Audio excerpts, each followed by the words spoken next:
So, do you want to know about rentals on the Costa del Sol, how to do them, the best way of going about it? Well, with me today, I have the guy who's going to answer all those questions.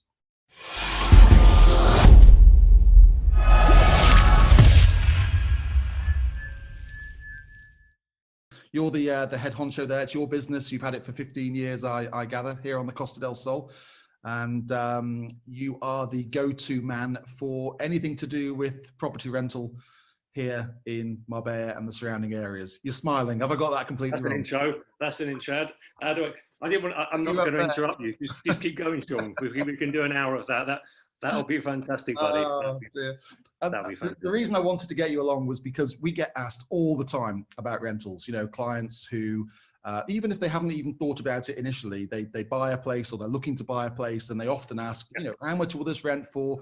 What's the best way of going about it? Should I do long term? Should I do short term? What's the market like? And obviously we can give our own kind of answers based on our perception of the market, but you're the guy who's in there, right in that rental market. So I thought it'd be really great for viewers and subscribers to hear it from the horse's mouth, really, and get your take on what the market's like, where it's heading, how people should get the best yield they can from their properties, and what sort of properties they should buy, really. So let's start by asking you, as I do anyone who crosses my path these days, how's the last 12 months been, sir? To be honest, for the rental sector, it's, other than the obvious, the biggest dynamic is obviously people can't come here. So the biggest hit really is the holiday market. Obviously, the holiday market's taken a big hit, but that's probably, you know, with regards to us, it's like 20% of our market. So most of our market is the long-term rental market. So as I sort of say, with long-terms, as a bore, many people might have suggested to you, we class long-terms as like gold, really, because, you know, people are always going to need a home, need a property to live in. So that's always a constant. So we're saying to most of our owners most property owners now coming to us, we're saying that's probably the next play for the next year, to be honest with you, because, not to tread on your toes slightly, but obviously most agents are saying the sales are down again because people are not coming over. Holidays are non-existent again because there's no flight. So long term is the play, for one of the way of putting it. So that's our industry. So that's been okay. Other than obviously the lockdown, where people physically here can't maneuver around. But other than that, most of our long term rentals are people that are here. So that's been okay. And who's looking to rent long term? Is it people who are trying to get onto the property ladder but, you know, need some time, or is it people who are just kind of not convinced about committing to the area but just want a home? What sort of mix do you get? A higher percentage is moving around, really. It's people, like, there's been a spattering of, after the lockdown, you know, people found that if they were in an apartment, they are limited on space. So what we're going to do is maybe let's get a townhouse with a garden, more space, access to a communal pool where they didn't have one before. So just taking that into mind. So should we go into a second lockdown, we have more to hand, or even moving to closer to the beach. So for example, we're going for a similar, you know, municipal lockdown now. So I'm in Alabama Grande. Now we're limited in what we can do because that's the country town, the little village. Whereas if you're in Marbella or Mijas, well, you know, you still can go to the promenade, you can still go for a bike ride. I've got 2 kids, they can go up and down the skate. So again, it differs with regards to that dynamic. But to be honest with you, it's a variant. A very small percentage of people are looking to test the market in regards to buying. So I'd say probably like maybe 5-10% are looking to sort of test the market first. But most of it really is people just moving about. I suppose another sort of 10% would be people relocating. We've just done a rental. I don't know how they slipped through the net sort of with the Brexit situation and the lockdown, but they've just moved in. The chap works on the oil rigs. I suppose it's just as easy for him to travel to you know, overseas from here as it is from the UK, and it's a better life for his wife and kids. So it's, again, the rentals so dynamic, so varied, but there's no consistency really. But mainly people just that are here looking to upsize or move. What about nationalities? Have you noticed a particular pattern emerging of which nationalities are looking to rent long term? Again, the short answer, probably not what you're going to. But no, it varies. Like, if, for example, we've got, you know, European clients, people from Middle East, America. So most of our business, again, is going to be British, because I'm a British person. So most people are attracted to our marketing, I suppose. But we're again dynamic really, so we try and be, expose ourselves as much as possible on marketing channels. So we have German clients, Swedish, Norwegian, Dutch, so it varies. The only difference you tend to find is really with the holiday market. Every now and again you'll have like a summer period where with lots of French clients, there was lots of Scandinavian clients. So you'd probably know more with the sales sector in regards to like the financial side. Is like, for example, I don't know how true this is, but a couple of years ago, a Scandinavian friend of mine was doing very well with sales, and it was something to do with like the financing in like where Norway or Finland, for example. And the same with China. I suppose if there was the phase with Chinese clients needed to move money out or for certain reasons, so there was an influx of Chinese clients. So, but with regards to rentals, it's across, it's dynamic. That's probably the best way I can put it. And have you noticed any kind of change in attitude or renting patterns of the Brits? Obviously, since Brexit, the guillotine came down a few weeks ago. Has there been any change in mindset of the Brits or not? Have you noticed? If anything, probably more the positive. I think that side of things will change. Obviously, not going too in depth into the effects of Brexit on life. Whether you're resident here, whether you're because there's obviously a lot of clients here at the minute that are probably having a toe in the British water, but living here. So that might give some exposure, might create some problems for them. But I won't go too far into that. But to be honest with you, there's no changes. If anything, there's probably more people that may be fed up of the UK. Maybe like, again, I have family and friends. The weather's rubbish. If you lock down, what do you do? So where would you rather be? Would you rather be there or here? And again, depends on what your role is. Like, we have traders, we have people work on oil rigs, people that can do this, check in with their staff like this. So they have, they talk to each other and they say, well, let's give Spain a try. So nothing immediately, but I think there will be some issues, but I don't think it's going to be dramatic. Put it that way. You have obviously survived so far this pandemic, yourself and your business. Still here. You're not getting rid of me yet. Have any of your competitors gone by the wayside? Have you noticed any kind of pain in the market as far as your sector is concerned?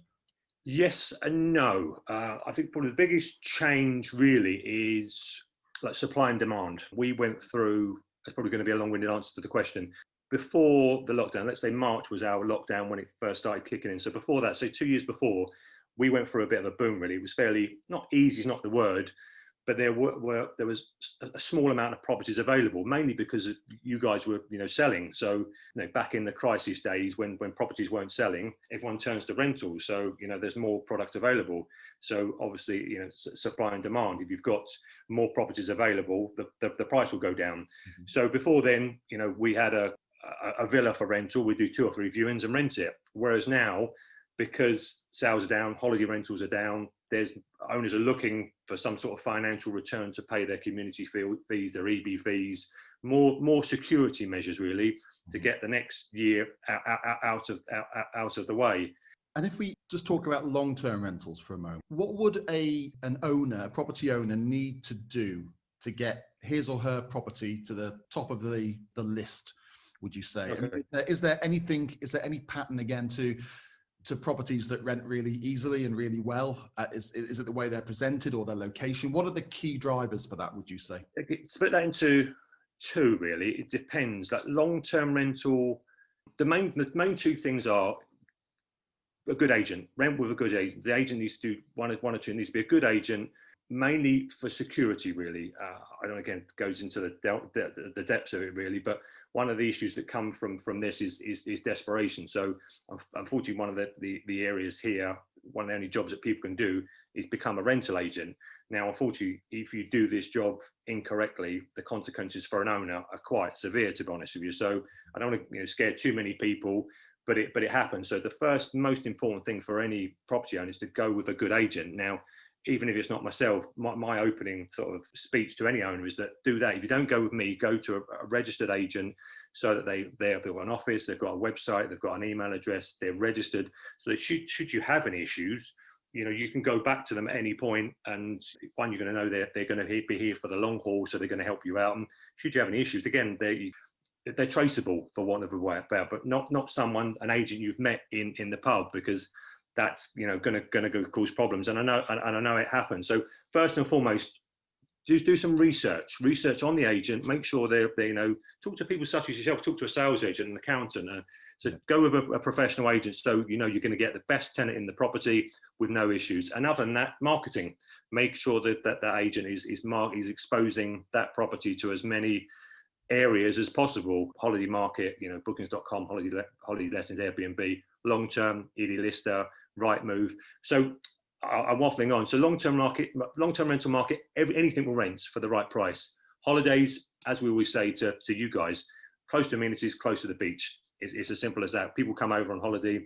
Some people want to be in the mountain, going for bike rides, but a high percentage, they want to be close to the beach, close to the amenities. And that sort of refers to most people, golfers, really families.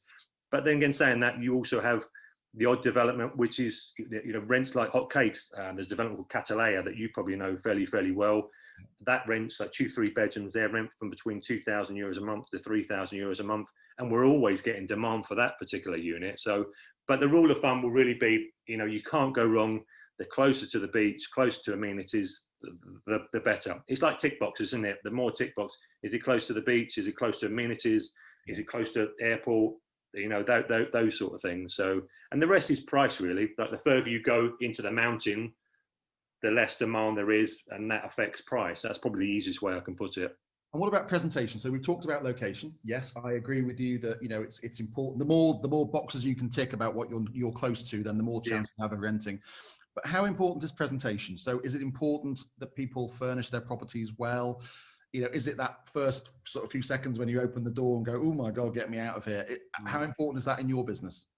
Best thing to do is probably split into two. Like with holiday rentals, holiday lettings, go for it. Everything is, you need to do as much as possible. Twofold. Obviously, you've got, because people looking for holidays now, it's like people scroll. It's catching their eye. So everything, chocolates on pillows, rolled up towels, bottle of champagne, welcome packs, everything you can to attract. Even the pictures now on the internet are like, corner pictures of a coffee table with a chic bottle of wine, and they seem to catch people's eye, but it's like, well, that's not what you're renting. But so that sort of exposure. And again, when people enter into the property, they've come for their 2-week holiday, they've put their bags down. Oh, there's a welcome pack with biscuits and tea and coffee. It's that first initial reaction. Yeah. So with holiday rentals, everything, air conditioning, fiber optic internet, television channels.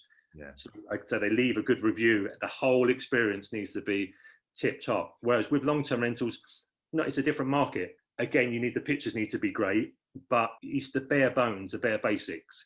Because with long-term rentals, you'll find a lot of people are moving into a property. They have their own personal items. They don't want to see pictures of Stewart and Sean Woolley with their family on the mantelpiece, So they're going to bring their own stuff in. So with holiday rentals, everything. With long-term rentals, the bare basics, but of course the best pictures, the clean, tidy, and everything working. I agree with you about the pictures. It's so important just to spend that little extra. And it's the same when we list a property for sale. We actually take professional photographs now for every one of our listings. Yeah, massively. The internet it's a shop window. That's and it. You need to have. I mean, I still can't believe when you scroll through properties. It must be the same in your business that you see these properties and there's pictures of a dirty bathroom and a cluttered kitchen. And you're like, oh my God, who's going to want to buy it or rent it? It's funny because I literally spent, one of the things I'm going to do is learning how to sort of take pictures, aperture exposure, shutter speed. As much as we've got our professional photographer, I think we need to know these things as well. So yesterday afternoon, I went to one of our listings and there was a broken sun lounge room outside. There was just mess everywhere. So I probably spent an hour just tidying up, rolling up some towels, making the bed, doing some little bits and bobs. Yeah. Now, I know for a fact, having property in the UK and renting out, like you go on Rightmove now and you look at something, there's washing there, and just take an hour. So, I like to think we go above and beyond just to do that hour, just to make it presentable, because it makes a difference. Again, I want to rent a property, you want to sell a property. So it's massive. I think, you do need to go that extra mile to make sure it's prepared as much as possible. We often have debates with clients about what type of rental avenue they should go down. Obviously, the long-term rental market isn't going to be suitable for a lot of buyers who want to use the property themselves, because long-term implies that the property is rented out all year. So for most of our clients who maybe want to spend 6, 7, 8 weeks a year in their holiday home, the short-term rental market would be interesting. So if they're not planning to be here in the summer, they can get top dollar rental from their property in July and August. Yep. And that, that helps to pay for the upkeep of the property, maybe pays the mortgage, covers the cost, whatever. And that's a formula that's been really successful over, well, certainly the last 20 years that I've been here. What do people need to be aware of for the short-term market? Is there anything are there any pitfalls for them, or is it all fairly straightforward? Do they just need to find a good agent, or do they need to do any of the marketing themselves? How do they get this thing moving? Because I always say to people, year one, it's a very competitive market. So first of all, you've got to have your property that stand out in terms of presentation, in terms of location. It's got to be priced correctly. But I always say in year one and year two, while the thing's gaining momentum, particularly if it's on a new development that people aren't maybe fully aware of, so there isn't a rental kind of history to it, they maybe need to try and push it themselves with friends, family, work colleagues to try and bump up those weeks. Is that something you agree with, or? Yeah, you've answered your own question really. Like just to start your first point, really. Yeah, I'll go now. I'll go and get a cup of tea. Yeah, like you say, it's fantastic, isn't it? If you've got someone that's looking to buy a property here and they want to use a fair few weeks themselves, and what we tend to find is that most owners is like, Stuart, we don't even want to come in July and August because it's too hot. Fantastic, because they're the best months that we can rent. So you've got, Scandinavian clients, for example, coming March, April, May, as you know, the weather's 25 degrees, it's perfect. October, November, December, weather's perfect. So it works so well. So July and August are the peak months when we get the premium amount. So they get, a good 10, 12 weeks of premium bookings. We won't mention prices because it depends on the property. And that helps towards the community fees, the EB fees. So they can buy a property in the sun, have all their, they don't want to use it July and August, so they can get rented out. That can pay towards their fees. So they've got the best of both worlds. So they've got a fantastic property in the sun and an income to pay for these costs as well. With regards to what they need to do, management agent is the bigger. Like, we have a lot of owners come to us and say, Stuart, we want to rent it out. So our approach is to two things. One, yes, we'll rent it. That's not so much the easy part. That's just the marketing part. But the second part is you need a management agent. Now, if you're, again, pick a country, Sweden, for 12 months of the year, you need someone that's looking after that property at all times to make sure, one, it's, for example, like a lot of new developments now, sometimes property needs to be tested. Of course, we go in, we do a little, snagging list, but it's not until you start using the boiler and the this, that, and the other. So you need someone on the ground making sure that there are no issues. Like a pipe might burst or might leak, for example. You've got a management agent here on the ground looking after the property for you, and also just looking after your interests, really, your eyes and ears. So other things are, factors of laws. Obviously, if you're going to rent your property in Spain now, you need to have an occupation license and have a holiday license to do that. The other factors really are, like you say, presentation, really, making sure the experience for the client is as best as possible. One, to get them in the door, and two, to keep them coming back. So get good reviews. Everything's review based now. Bookings.com, Airbnb, TripAdvisor, Expedia. The first thing people do now is when they write reviews, has anyone else had a good experience? So again, get them in the door and give them a good experience. So internet, television, rolled up towels, welcome packs, like going back to what I said before, really, and marketing, really, that's that side of things. And then sort of once you get sort of tourists coming and staying in an apartment or a villa on holiday for, a couple of years, people are creatures of habit, aren't they? And they'll go back to the same place with their families or with friends. And so that's when I say, those first couple of years, maybe you won't get exactly what you want numbers wise, and you might need to give it a little bit of a push yourself. But once you start getting the role, and if you're getting good reviews and the property stacks up and people are enjoying their holidays, then it starts to kind of be a self-fulfilling thing, doesn't it? It's a business, isn't it, really, to be honest with you? That's the best way to look at it. As much as it's your property, it's a business. So what we say to most people, we sort of structure it. Winter time is the off-peak period, then you have like a mid-peak, and then you have the peak period. So peak period speaks for itself. That's the best probably sort of soundbite I can give for anyone is the demographic is family with kids. Most families have kids. So what we tend to find is I've got my children, so I can only go on holiday when my children are off school. So as soon as the kids finish school, those are the peak periods. That's it. So what we tend to do is winter period off peak is like January, February. That's just really when, you know, it's the quietest period.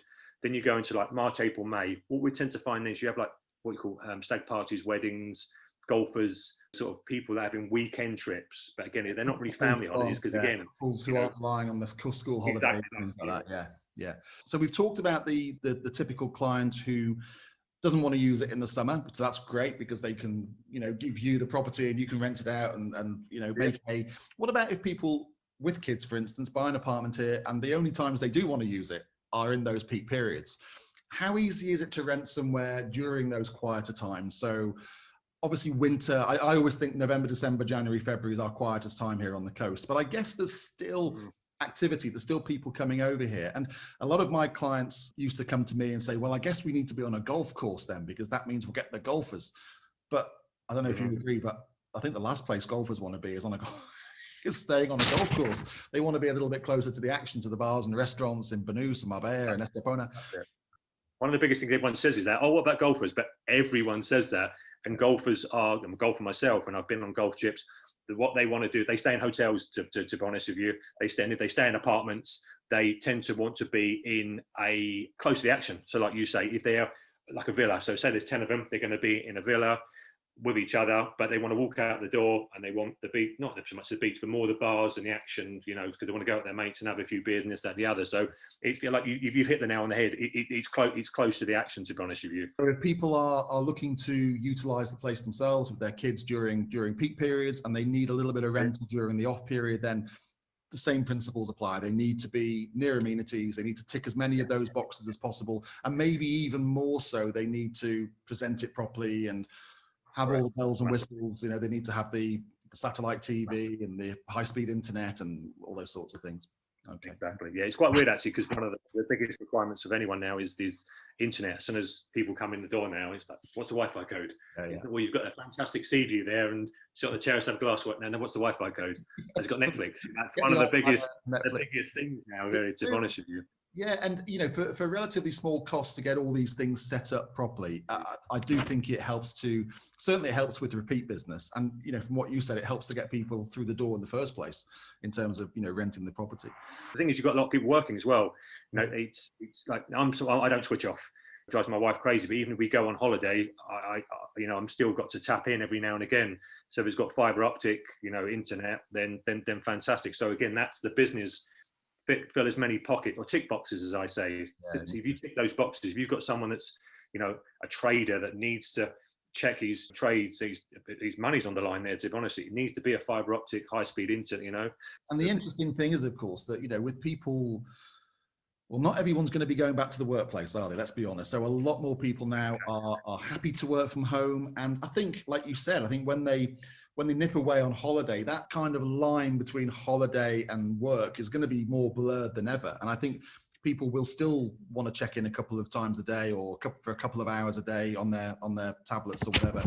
And it's becoming more important. So that connectivity issue is really vital, I think. Yeah. Well, again, going back to the positives rather than negatives, Brexit, the lockdown, I think this is the way our mentality is going to change now. Not to get too political, but I think a lot of businesses, especially in the UK, it looks like, you know, a lot of them are saying, oh, we've had to wind down and lay people off because of coronavirus affected us. But I think what they've actually done is thought, actually, we can save a fortune by having people in the workspace, sending people into London, and they can work from home. So again, going back to what we said before, I think a lot of people are going to be like, well, if I can work via Zoom now or whatever, let's buy a place in Spain. I'd rather sit on I know it sounds silly, but my wife, you know, let's say debate with my wife every now and again. I could be on a beach and I'm working, and I say to my wife, like, oh, I can rather be here or I can be in the office. You know, what's the best option? So again, looking at the positive side for your industry, my industry, I think that's going to be a change. People are going to be like, well, if I work for a consultancy firm, I don't have to check. I can do Zoom calls. So